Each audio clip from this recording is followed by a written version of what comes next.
Do you know what a crisis pregnancy is? For a small number of women, a crisis pregnancy can have the most devastating consequences for both them and their babies.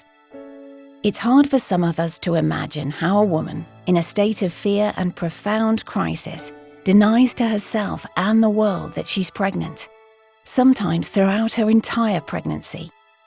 She may not even realize that she's pregnant at all. This is a reality for a small number of women. These women are incredibly vulnerable, living in a cycle of violence and abuse with no social support. Of course, pregnancy doesn't just go away. So in desperation and panic, a woman in this situation may attempt to illegally end her pregnancy. Women in Britain continue to face life imprisonment for doing so.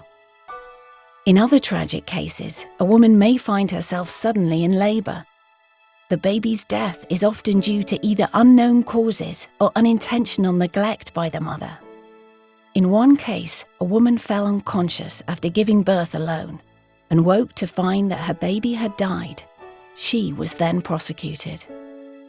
We might not be able to imagine being in this situation, but it's our responsibility to decide how, as a society, we choose to treat these women. Do they deserve long prison sentences? Or do they need sympathy, compassion, and support? Right now, our legal system doesn't recognize how complex the individual circumstances that surround these cases are. It doesn't recognize the vulnerabilities of the women it seeks to prosecute.